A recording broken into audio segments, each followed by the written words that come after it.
doesn't always come in red dresses and shattered love songs. Sometimes it shows up quietly, like the moment you realize you didn't get picked, or when your voice was too soft in a room that only claps for noise, or when the people you trusted traded your truth for their version of it.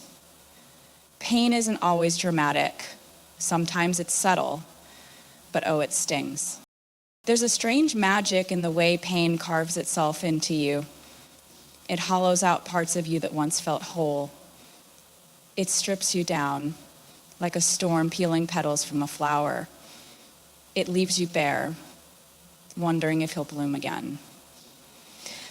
And that's the part no one really writes about in the fairy tales. The parts where you don't feel like a hero, where you don't feel like anything at all. But here's where the story starts to shift, not with a grand comeback, but with the decision to feel everything, to stop running from the ache and start listening to it.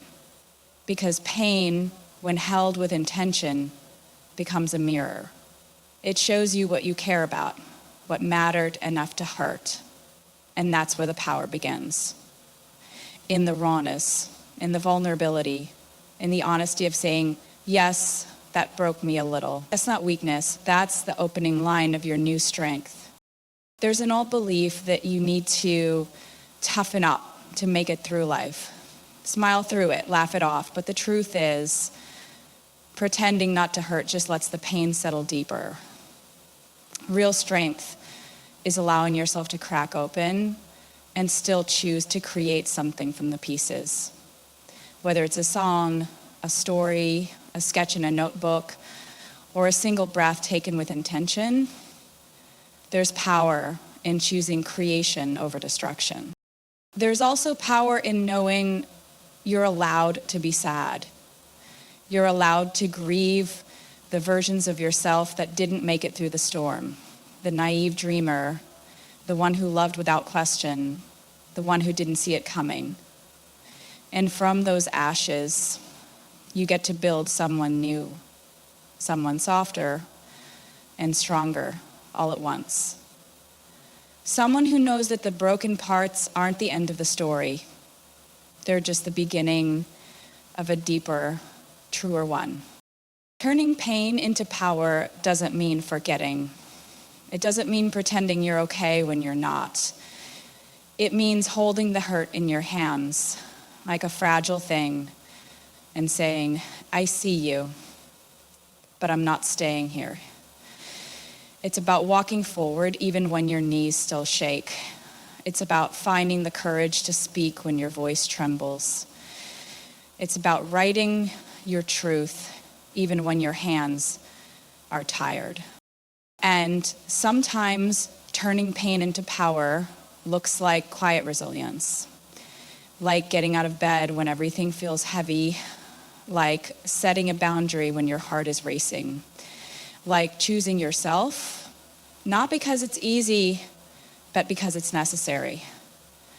That's the real glow up. Not the perfectly filtered highlight reel, but the behind the scenes bravery that no one claps for. You learn that pain is a teacher, a brutal one, yes, but a wise one. It teaches you to pay attention, to stop pleasing everyone, to start listening to your intuition, the voice that whispers when the world is loud. It teaches you that healing isn't linear, that some days you'll feel 10 steps ahead, other days you'll feel like you're starting over. And that's okay, because every time you choose to get back up, even a little, you're rewriting the narrative. There is a different kind of power that rises when you no longer need to prove your worth to anyone, when your validation comes from within, when your self-respect grows louder than your need to be liked. That, when you begin to feel unstoppable, not because you're unbreakable, but because you know how to rebuild yourself again and again. There's something profoundly rebellious about telling your own story before someone else tries to write it for you. It's not just a declaration, it's a reclaiming. Because people will always try to narrate your life in ways that make sense to them. They'll reduce you to chapters they skimmed through, moments they misunderstood, versions of you that no longer exist. And if you're not careful, you'll start believing their edits. Owning your story isn't just about speaking up. It's about taking the pen back when the world keeps trying to cross out your lines and write you into a role you never auditioned for. It's about resisting the urge to make your truth more palatable, more likable, more acceptable. It's about saying, yes, this is who I am, even the messy, complicated, unfinished parts. Because the truth is, the world loves a narrative it can control. It wants to box people in, label them, categorize them, and define them in terms that feel safe. But you weren't born to fit into someone else's comfort zone. You weren't made to be a footnote in someone else's story. You were made to be the author of your own. There's courage in vulnerability. There's bravery in transparency. It takes guts to say, this happened. I felt this. I lived through that. Not for sympathy, not for validation, but because hiding only makes the weight heavier. There's a quiet revolution in choosing honesty, especially in a world that rewards the curated and the filtered. And yet, owning your story doesn't mean shouting everything from the rooftops. It means being selective with your truths, but never ashamed of them. It means sharing your journey without needing to justify it. It means standing in rooms where people misunderstand you and still choosing to stand tall because the story you live is bigger than their perception of it. Sometimes the hardest part is forgiving yourself for the chapters you didn't like, the ones where you stayed too long, loved too hard, settled too quickly, the ones where you silenced your voice just to keep the peace, the ones where you forgot your worth and remembered it only after everything fell apart. But those pages matter, not because they define you, but because they shaped you. They taught you, they reminded you that you were allowed to grow beyond who you once were. People will try to hold you hostage to your past. They'll remind you of your missteps, your breakdowns, your bad decisions, as if they haven't written some flawed pages of their own.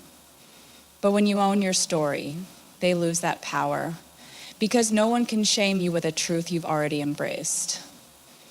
When you know who you are, their version of you starts to sound like bad fiction. And here's something even more powerful. When you own your story, you give others permission to do the same. You become a mirror, a safe space, a reminder that imperfection is human and humanity is beautiful. Your scars, your stumbles, your resilience, it all becomes part of a bigger message, that healing is possible, that redemption is real, that you are not alone. Reclaiming your narrative also means taking control of how your future unfolds. It means being intentional about your next chapter, not just reacting, but choosing what to carry and what to leave behind, choosing what to believe about yourself, choosing whose voices get to influence your journey. It's the moment you realize you don't need to be edited into someone else's idea of success. You can define that for yourself. You may not be able to rewrite your past, but you get to decide how it's told. You get to shift the focus. You get to find the poetry in the pain, the rhythm in the chaos, the strength in the silence. You get to say, this is my story. And I will not apologize for it.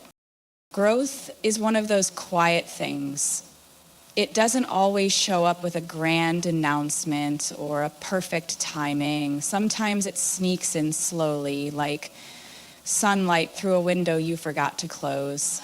Other times, it crashes through everything you thought was permanent. But one thing it never does, it never asks for permission. There's a strange expectation that you're supposed to stay the same person forever. Like the version of you that people first met is the only one they're entitled to know. They liked you when you were softer, quieter, easier to understand. You fit their definition, their idea, their comfort zone. But you're not here to be consistent for other people's convenience. You're not here to be frozen in time so that someone else feels less lost. Evolving isn't betrayal. It's not abandonment. It's becoming. And becoming is messy. It looks like changing your mind about things you once swore by. It looks like leaving places where you used to feel at home. It looks like outgrowing people who once meant everything to you. That doesn't make you heartless. It makes you human. Because staying the same in a world that constantly shifts isn't stability, it's saga. You're allowed to wake up one day and realize that the things you once prayed for aren't aligned with who you are anymore. You're allowed to want different dreams, explore different paths, say no to what used to be a yes. That doesn't mean you were wrong back then. It just means you've changed. And change, when rooted in truth, is a sign of life. It means you're paying attention. It means you're learning. It means you're not afraid to meet the next version of yourself. The world rarely claps for change. People don't always understand the in-between phases, the awkward transitions, the unanswered questions, the shifts that don't come with explanations. They'll call you inconsistent. They'll say you're confusing. They'll whisper that you've lost your way. But really, you've just started to walk your own. And the path to authenticity never comes with a crowd. There's a kind of quiet rebellion in choosing yourself again and again, even when it means disappointing others. Even when it means letting go of things you once held tightly. Because the goal isn't to be liked, it's to be real. And realness costs something. It costs approval, it costs comfort, but what you gain in return is worth more than any validation could ever give you. You start to feel what freedom tastes like when you stop explaining yourself. When you stop shrinking to fit back into the mold someone else created for you. When you look in the mirror and see someone who is not just surviving, but becoming bolder, clearer, more alive. Not perfect, not polished, but whole. And that wholeness didn't come from staying the same. It came from the courage to evolve. People will try to remind you of who you used to be. They'll bring up old stories, old versions, old choices, as if that's all you'll ever be. But they don't get to define you by your past when you've worked this hard to step into your future. You're not a fixed character in someone else's memory. You are a living, breathing work in progress. You don't owe anyone the version of yourself that they liked best. You don't have to dim your light just because it's changed colors. And you don't have to justify your growth to those who were never willing to grow with you. This life is too short to pretend, too wild to stand still, too precious to be anyone but the most honest version of yourself, even if that version is still figuring it out. Behind every polished moment that looks effortless from the outside, there's a behind-the-scenes story that rarely gets told. People see the sparkle, the applause, the curated beauty, but they don't always see the strategy, the late-night questions, the years of trying and failing and trying again. Success isn't just built on talent. It's built on vision. It's built on tenacity. It's built on decisions that don't always make sense to anyone else until they finally do. There's this myth that passion alone is enough, that if you love something deeply enough, everything will magically align. But real creation, the kind that lasts, the kind that shifts things, demands more than just heart. It demands intellect. It demands resilience. It demands the willingness to learn how the system works so you can move within it, around it, or completely disrupt it. And sometimes it demands walking into rooms where you know you'll be underestimated and still daring to take up space anyway. Brains and guts. That's the secret combination.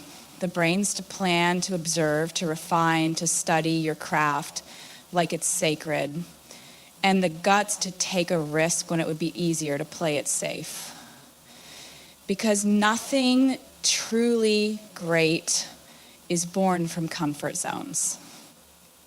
It's born from the edge, the place where fear and excitement blur into something electric. Building something meaningful often means making decisions that don't look shiny in the moment. It means turning down offers that would have looked good on paper but didn't feel right in your gut. It means staying independent when everyone tells you to sign away your power. It means choosing integrity over popularity. And yes, it means sometimes walking alone, because not everyone will understand your vision when it's still in blueprint form. The truth is, people will always have opinions about how you're building your life. They'll question your timing, your methods, your confidence. But here's the thing, they're not the architect. You are. You're the one laying the bricks, setting the foundation, measuring the distance between where you started and where you're headed. So while they talk, you build. While they doubt, you decide. While they wait for proof, you create it. Every so-called overnight success has 1,000 invisible steps behind it. The meetings no one knew about, the rejections that never made headlines, the pivots, the mistakes, the gut-wrenching moments where it felt like nothing was working. That's the part people skip over in the highlight reel, but that's where the real grit is, that's where the story is. And sometimes building something with brains and guts means betting on yourself even when the numbers don't add up yet. It means trusting that your ideas are worth something, even if they don't look like anyone else's. It means holding your vision steady in a world that rewards copying. You learn that originality isn't always easy, but it's always worth it. Because what you build in truth lasts longer than anything built in imitation.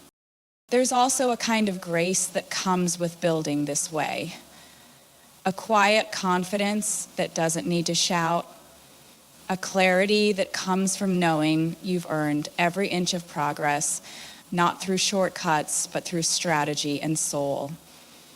You begin to realize that it's not about being the loudest or the most liked. It's about being intentional.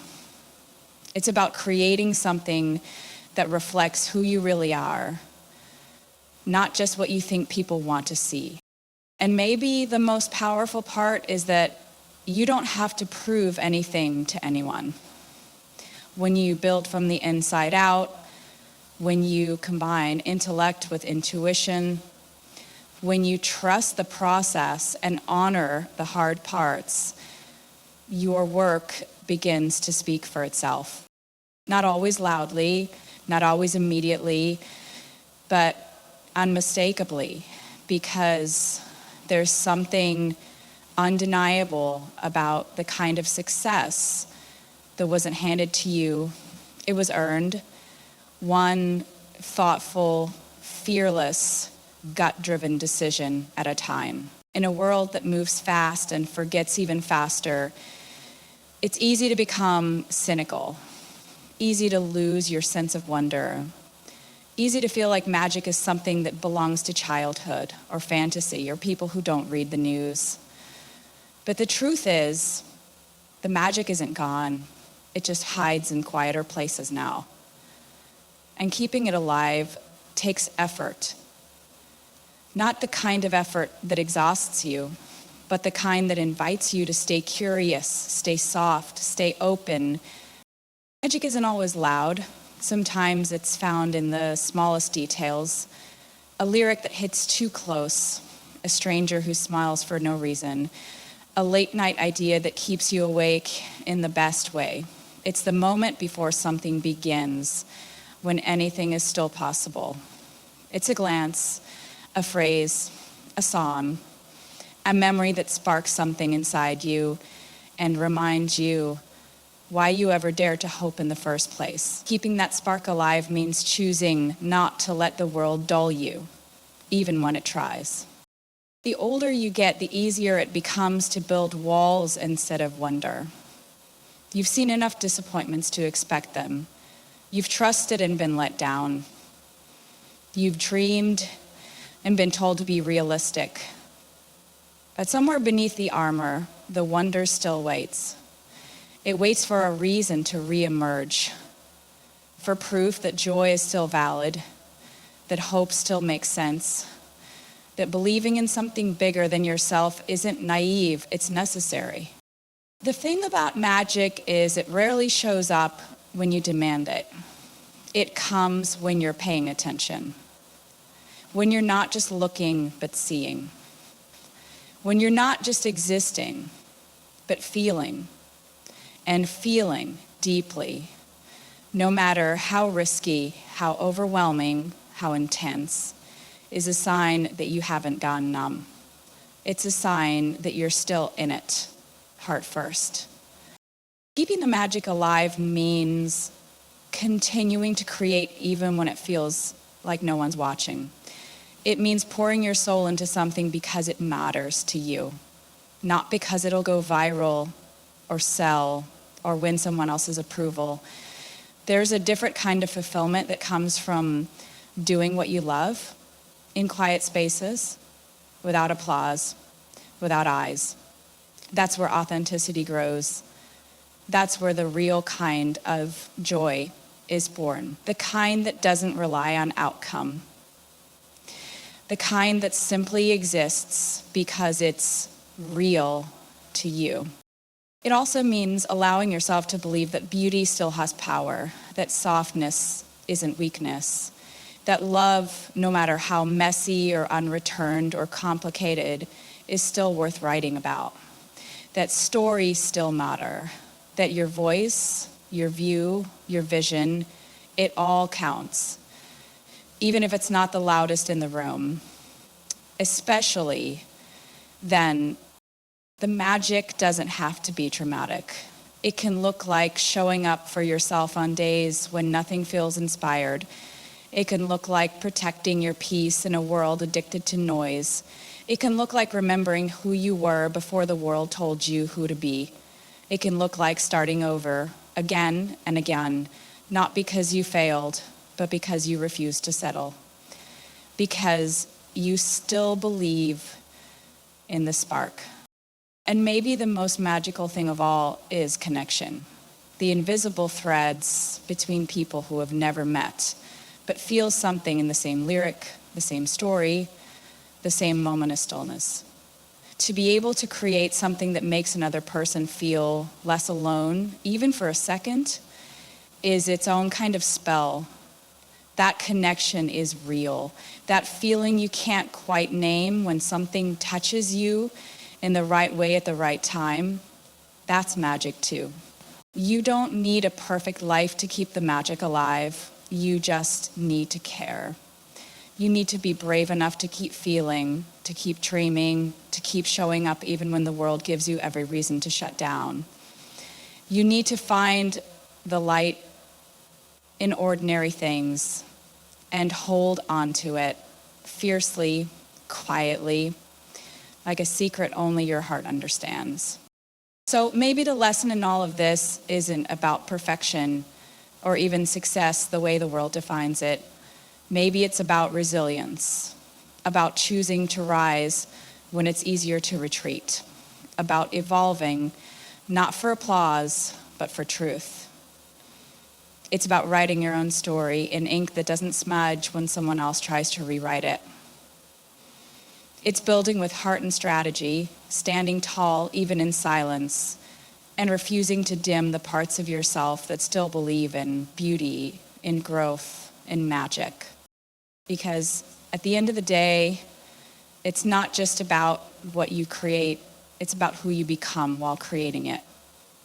It's about turning pain into power, owning your journey without apology, growing louder in your quiet strength, and trusting that the spark inside you is real, even when the world can't see it yet.